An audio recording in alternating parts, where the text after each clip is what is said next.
Hi guys. All right, it's math time. So you need to get your math book out and turn to page 553. We're going to continue our review of chapter 9. So 553. Okay. All right. So at the top, we're on number 7. Mrs. Reed baked 4 pans of lasagna for a family party. Use the rectangles to represent the pans. So here are her 4 pans of lasagna. Let's work on part A. Draw lines to show how Mrs. Reed could cut 1 pan of lasagna into thirds, 1 into fourths, 1 into sixths, and 1 into eighths. So we have to divide these lasagna pans into all of these different fractions. So the first one, thirds, okay? So there are my lasagna pans. I did them this way because I couldn't really fit them big enough so that you could see them going just straight across. All right, so first one into thirds. Well, the easiest way to do a rectangle into thirds is to kind of guess about that. Try to make them as close to the same size as possible. All right, and then we need to go into fourths, okay? So fourths, now fourths is kind of easy, okay? Split it right in half, okay? Right in half, and then split those 2 halves into halves. So now we have fourths that are pretty close to the same size. Then we have sixths, okay? Well, sixths is kind of easy. Let's break it into thirds first, right? And then you could either go straight across like that, and now you have sixth, right? Or you could have broken those thirds into halves and have your lines all going up and down instead of breaking it here. Whoops. Instead of breaking it there, okay? But that's up to you, however you want to do it. I chose to do it that way. And then we need eighths. Well, eighths, I can do the same thing. Break this into fourths, okay? And I can just break the whole thing in half, or then break your fourths into halves, okay? So your choice. I chose to do it that way, okay? So now we did that. We have thirds, we have fourths, we have sixths, and we have eighths, okay? Now let's go to part B. At the end of dinner, equivalent amounts of lasagna in 2 pans were left. Use the models to show the lasagna that might have been left over. Write 2 pairs of equivalent fractions to represent the models. All right, well, let's take a look here. We have thirds, we have sixths, we have fourths, and we have eighths. Think about the easiest way to divide these into equivalent fractions. Thirds, fourths, sixths, eighths. I think that we should look at thirds. Color in 1/3. Okay, so let's start with 1/3. So we have 1/3 equals, if I color in one of these, is it going to be the same as that one? No. Okay, what if I colored in my sixths? Does this piece here look the same as that piece? Yeah, okay. So I need 2 sixths to equal 1/3. So that's one of your answers. Okay. Now let's see if we can find something else. Well, if we said that this isn't going to be the same as this or anything over here, that one's kind of done. We can't really find anything to be equivalent with that one. So let's work with these 2. Okay. If I color in 1/4, what could that be equal to if I have eighths? Well, think, 4 times what equals 8? 4 times 2 equals 8. And remember, whatever I do to the denominator has to be done to the numerator. So 1 times 2, 2 eighths. And if I come down here and color in 2 eighths, are they the same? Yeah. Are there other equivalent fractions? Absolutely. You could find a bunch of them. Like I could do, let me get a purple marker. What if I did this one shaded and then this one? So now I have 2/3, whoa, not 23. Hang on. I now have 2/3 And what could that be equal to? Can 2/3 be equal to anything in the fourths? No, because if I have 2/3 and I say it's going to be equal to a fourth, can I do anything to the 3 to get to a 4? No, okay? So that can't be. But how about a 6? Can I do something here? Well, 3 times what equals 6? 3 times 2 equals 6. What we did to the denominator has to be done to the numerator. 2 times 2 is 4. So if I color 2 more of these in, 1, 2, 3, 4, is that the same size as this shaded part? Yeah, so 2/3 can equal 4/6. So that's another equivalent fraction you could have found, okay? If I do that here, and I have 2/4, kind of running out of room here. Let's do it down here. My pen's running out of ink too.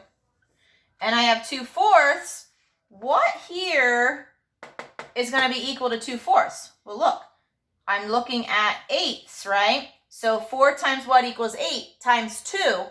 So whatever I do to the denominator has to happen to the numerator. So 2 times 2 is 4. And is this shaded part the same size as this shaded part? Yeah, so there's another equivalent fraction we could have done, okay? Could I have done the wholes? Like, could I have said 3/3 equals 4/4?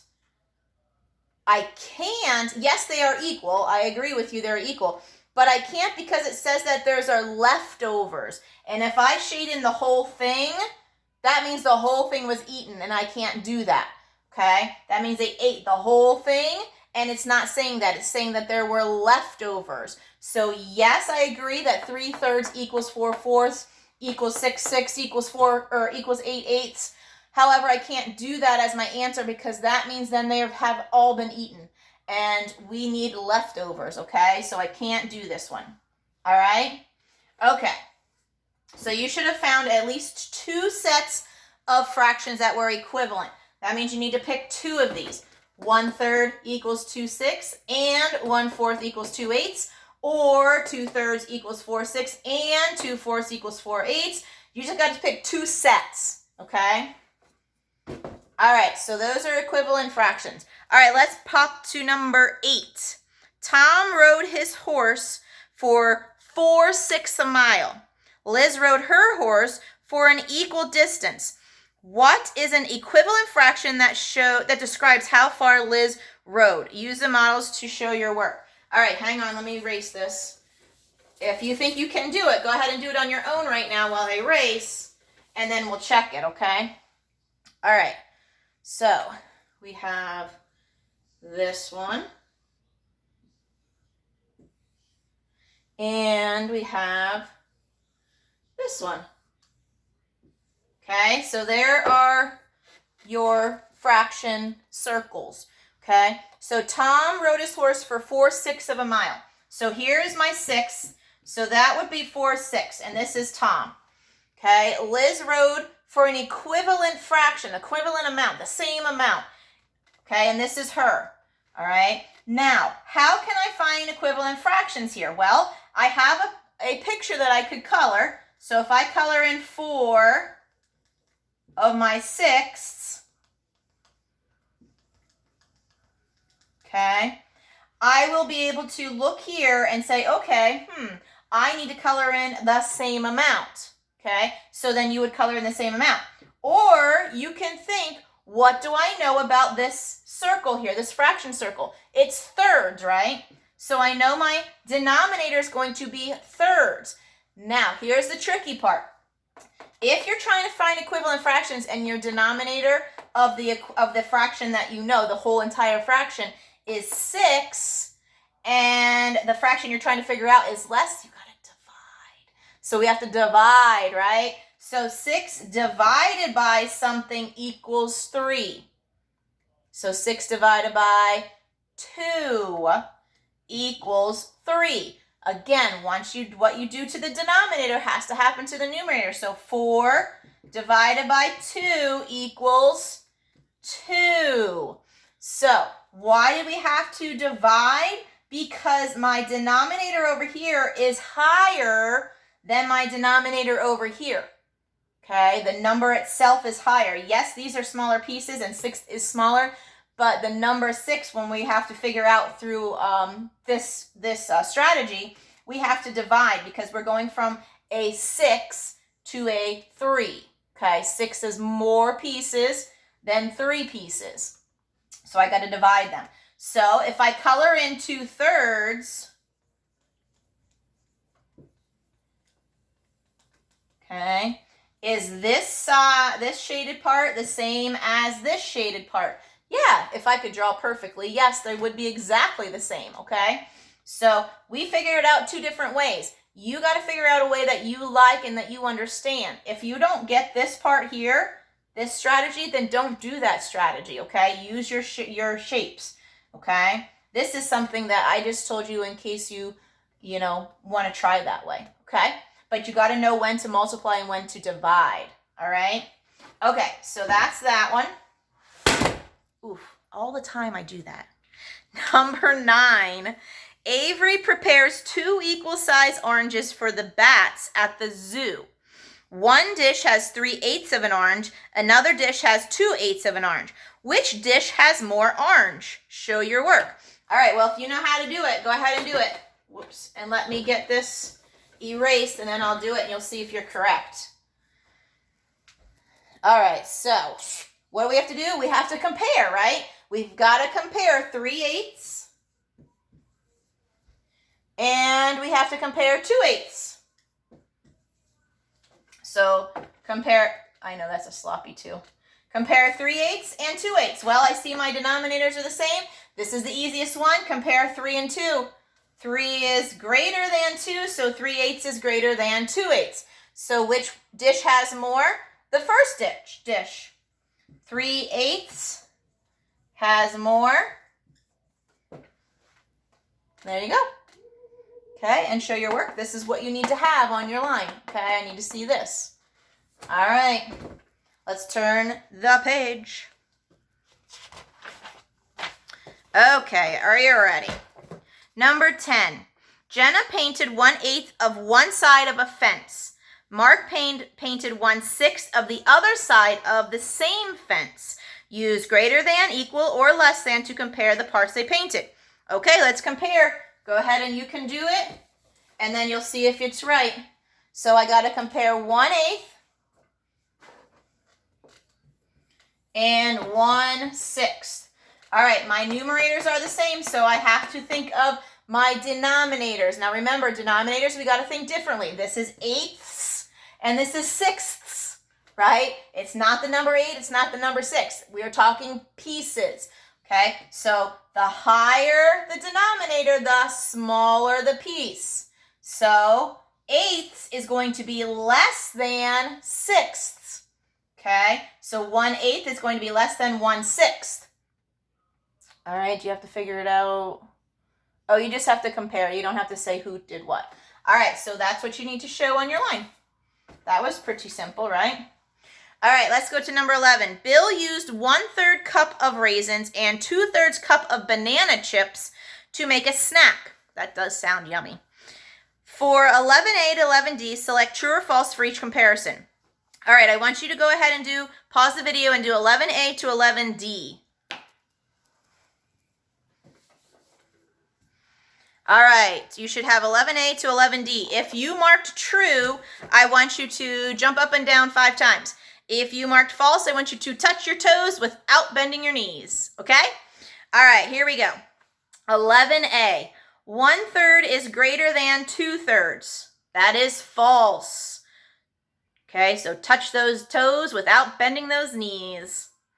Number 11B, 2/3 equals 1/3. False, touch your toes. 11C, 1/3 is less than 2/3. True. Jump up and down 5 times. Good job. 11D, 2/3 is greater than 1/3. True. Jump up and down 5 times. All right, good job, guys. Let's go to number 12, the last one of the day. George, Lynn, and Crosby meet at the playground. George lives 5/6 mile from the playground. Lynn lives 4/6 mile from the playground. Crosby lives 7/8 mile from the playground. Okay, got all that? All right, who lives closer to the playground? George or Lynn? So they only want George and Lynn. So look at George and Lynn. All right, this is George with a J. So we have, so on the line, this is what you're going to write. George is 5/6. So write 5/6, put a J above him, because that's George. Lynn lives 4/6. Put an L above that so that you know that that's her. Now, I notice my denominators are the same, so I just compare my numerators, and this is the easiest one. 5 is greater than 4, so 5/6 is greater than 4/6. So the question asks, who lives closer to the playground? Closer means the shortest distance. So the shorter one, it would be Lynn. Does she have two N's? Yeah. Lives closer to the playground. So closer means the shorter distance, okay? All right, so that's number 12, part A. All right, let's look at part B. Who lives closer to the playground, George or Crosby? Explain how you know. All right, let me erase this. All right, so again, we need George, and George was 5/6. And we need Crosby this time, and Crosby is 7/8. All right, let's look here. Are our numerators the same? Nope. Denominators the same? Nope. All right, that means we need our fraction strips. So go ahead and get 6ths and 8ths. I gotta find my fraction strips. There's 8ths and there's 6ths. Okay, so here we go. Again, when you use fraction strips, you got to make sure that your fractions are flush on this side. That means they're equal. They're exactly the same on the left side. All right, so let's find, what are we doing? 5/6 and 7/8. So find 5/6. It ends right there at that line. Watch, 1, 2, 3, 4, 5. So this line right here, 7/8. 1, 2, 3, 4, 5, 6, 7. So they're very, very close. If you can see, there's 7/8 and there's 5/6. They're very, very, very close. But how am I going to say this? 5/6 is greater than, less than, or equal to 7/8. 5/6 is less than 7/8. 5/6 is less than 7/8. Okay? So, who lives closer to the playground? Closer means the shortest distance. So who lives shorter? The shorter distance would be the less than, so it would be George lives closer to the playground. Okay? All right, guys, that's it for today. All right, if you have any questions, let me know. Otherwise, I will see you later. Bye.